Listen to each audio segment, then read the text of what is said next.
इस वीडियो में हम 12th फिजिक्स के सब्जेक्टिव क्वेश्चन आपको बताएंगे जो कि मोस्ट इम्पॉर्टेंट है आपके एग्जाम के लिए। जैसा कि आप क्वेश्चन देख रहे हो हमारे सामने फर्स्ट क्वेश्चन है, कूलाम के नियम की सीमाएं लिखें। ठीक है, कूलाम के नियम की सीमाएं लिखें, यह क्या है, तो ये हम आपको यहाँ पे बताएंगे। इसके बाद नेक्स्ट क्वेश्चन लेंगे जो कि मोस्ट इम्पॉर्टेंट है।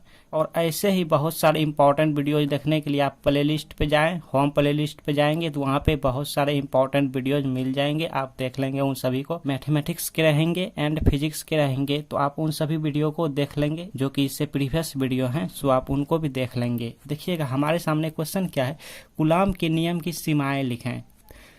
तो हम यहाँ पे हमारे सामने क्वेश्चन रहेंगे कि कूलाम के नियम के सीमाएं लिखें। तो हम लिखेंगे कि कूलाम के नियम की सीमाएं और ऐसे कर लेंगे, या फिर निम्नलिखित है। ठीक है, आप लिख सकते हो एग्जाम में। और हाँ, हम जैसे यहाँ पे आपको बताएंगे ना लिखने, उसी तरह से आप एग्जाम में लिखेंगे तो आपको फुल मार्क्स मिल जाएंगे, एक भी मार्क्स कट नहीं होंगे। डियर स्टूडेंट, नोट कर लीजिएगा। और उसके बाद आप 4 बजे सुबह, अभी आप पढ़ाई करते होंगे, सुबह सुबह जगते होंगे पढ़ाई करने ना, क्योंकि आपका एग्जाम है, तो आप 4 या 5 बजे सुबह मॉर्निंग में क्या करना है, आपको एक बार पढ़ लेना है। ठीक है, इसको जो सोल्यूशन हम बताएंगे एक बार आपको सुबह पढ़ लेना है, बस आपको याद हो जाएंगे, क्योंकि हम बहुत ही आसान तरीके से आपको बताएंगे ताकि आपको याद करने में ज़्यादा कष्ट ना हो। तो देखिएगा कूलाम के नियम की सीमाएं क्या हैं।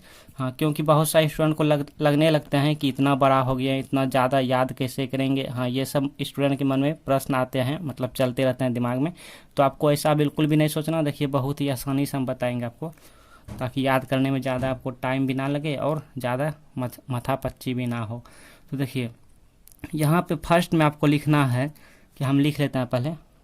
चलिए लुक हियर डियर स्टूडेंट जी, देखिएगा हमारे सामने हम क्या लिखें फर्स्ट में, यह नियम केवल बिंदु आवेशों के लिए ही लागू होता है या के लिए सत्य है। ठीक है, आप मतलब क्या कि कोई बिंदु आवेश है, सपोज हमारे पास कोई बिंदु आवेश है, इसको हम क्यू से सपोज कर लिए। क्या बोला कि बिंदु आवेशों के लिए ही लागू होता है, तो बिंदु मतलब एक बिंदु हो गया। ठीक है, अब आवेशों के लिए मतलब बहुत सारा आवेश, तो बिंदु आवेश जो होंगे वो बहुत सारा होंगे। ठीक है, एक से अधिक होंगे, तो एक बिंदु आवेश को हमने क्यू मान लिया। अब इस पर पॉजिटिव या नेगेटिव चार्ज हो सकते हैं, और किसी एक को यहाँ पे मान लेते हैं।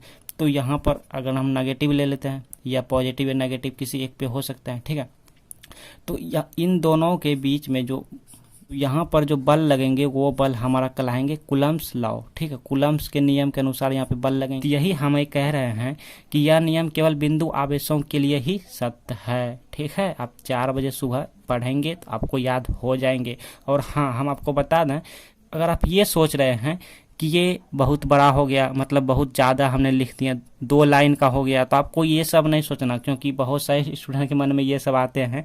अगर आप कॉपी में लिखिएगा, नोटबुक में लिखिएगा, तो आपका एक ही लाइन में हो जाएंगे। ठीक है, आइए सेकेंड,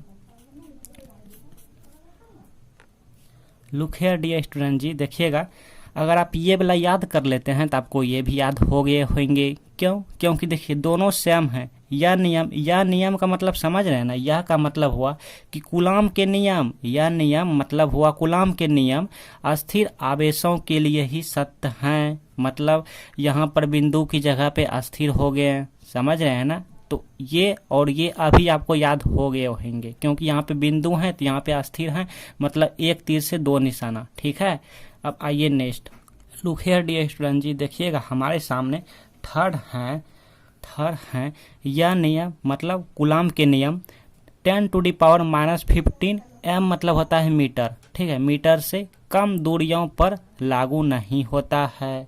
बहुत ही इजी है। यह नियम केवल बिंदु आवेशों के लिए सत्य हैं, यह नियम अस्थिर आवेशों के लिए सत्य हैं।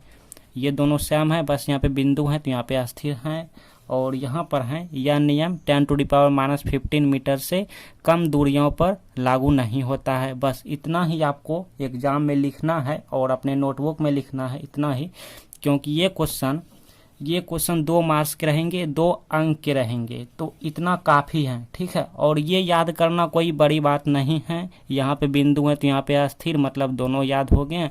और यहाँ पे 10⁻⁻15 मीटर से कम दूरियों पर लागू नहीं होता है, मतलब जब भी यह कूलाम का नियम जब भी डिफाइन करेंगे इससे ज़्यादा दूरी पर ही करेंगे, इससे कम नहीं करेंगे। तो यही हमने यहाँ पे लिख लिया।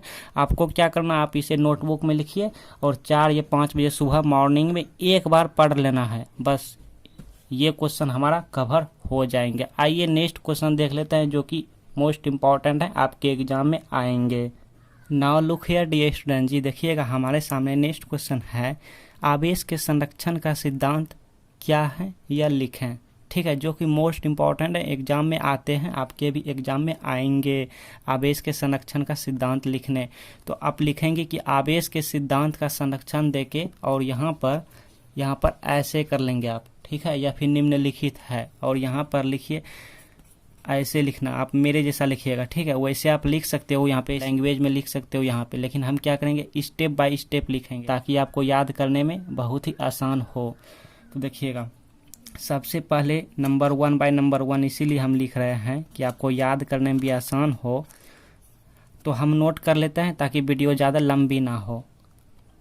फर्स्ट है, आवेश एक संरक्षित राशि है, तो बताओ कितना आसान है, याद हो जाएंगे ना। अब सेकेंड, हाँ, हम इसलिए इजी लेकर आए हैं बहुत आसान से, ताकि आपको याद भी हो जाए और एग्जाम में अच्छे से मार्क्स आपको मिल भी जाए, फुल मार्क्स।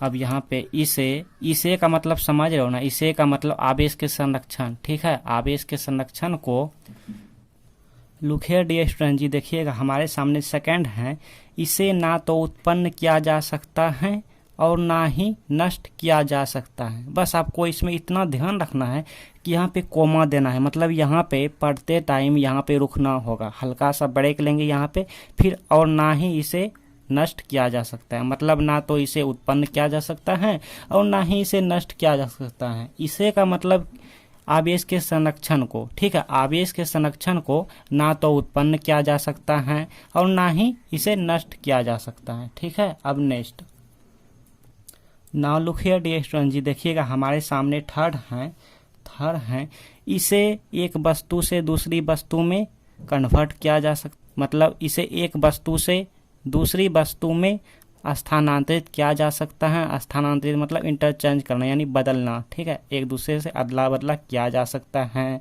बहुत ही इजी है क्वेश्चन, ये सब आप कॉपी में लिखिएगा नोटबुक में तो एक ही लाइन में हो जाएंगे। यहाँ पे हम बड़ा बड़ा लिख रहे हैं ना, तो इसीलिए ज़्यादा हो जाते हैं, ठीक है। और हमसे दोस्ती करने के लिए आप YouTube चैनल को सब्सक्राइब कर लीजिएगा और नोटिफिकेशन ऑल कर लीजिएगा, ठीक है। ऐसे ही इंपॉर्टेंट वीडियोज आपको मिलते रहेंगे और हमसे दोस्ती भी हो जाएंगे। आइए 4 में देख लेते हैं। और हाँ, अगर आप ये भी सोच रहे हैं कि अगर ये क्वेश्चन परीक्षा में आए तो क्या हमको ये 4 को लिखना होगा, 1 2 3 4 को लिखना होगा, नहीं, आपको कोई ज़रूरी नहीं है कि इतना लिखना होगा, कम से कम आपको 2 को लिखना है, 1 2, कम से कम अगर आप 2 को लिख देते हो तो आपको फुल मार्क्स मिल जाएंगे। और अगर आपके पास टाइम है या फिर आपको याद है तो आप 4 को लिख सकते हो या 3 को लिख सकते हो, मतलब वो आप पर डिपेंड है, ठीक है, लेकिन कम से कम इसमें 2 को लिखना है, ठीक ना। नाउ लुक है, अब इसको देखिएगा, 4 वाले जो है ना, ये 4 वाले ऑब्जेक्टिव में आपका काम आएंगे कि आवेश संरक्षण के सिद्धांत को बेंजामिन, जो कि यहाँ पर है बेंजामिन फ्रैंकलिन, ठीक है, याद रखिएगा क्या है बेंजामिन, ये 9 है, बेंजामिन फ्रैंकलिन ने खोज किया था। किसका? आवेश संरक्षण के सिद्धांत को, ठीक है।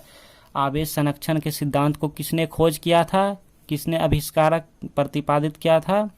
बेंजामिन फ्रैंकलिन ने। तो यहाँ पर बेंजामिन फ्रैंकलिन आपके ऑप्शन में आ सकते हैं ऑब्जेक्टिव में, ठीक है। 4 ऑप्शन में से एक रहेंगे कि बताओ आवेश के संरक्षण की खोज किसने किया था। 4 ऑप्शन रहेंगे, वहाँ पे कूलाम रहेंगे, न्यूटन रहेंगे, फैराडे रहेंगे और एक में रहेंगे बेंजामिन फ्रैंकलिन। तो आपको क्या करना, बेंजामिन फ्रैंकलिन वहाँ पे ऑप्शन चूज करना, ठीक है। तो यही चारों थे। मैं उम्मीद करता हूं दोस्तों कि आपको अच्छे से समझ आए होंगे और याद करने में कोई कठिनाई नहीं होंगे। आप अपने नोटबुक में इसको लिखिए और 4 या 5 बजे सुबह 1 बार 2 बार पढ़ाई कर लेना है, इसको पढ़ लेना है तो आपको याद हो जाएंगे। अब ऐसे ही इम्पोर्टेंट क्वेश्चन पाने के लिए सब्सक्राइब कर लीजिएगा और इससे हमसे दोस्ती भी हो जाएंगे आपका, ठीक है। तो हम मिलते हैं नेक्स्ट वीडियो में।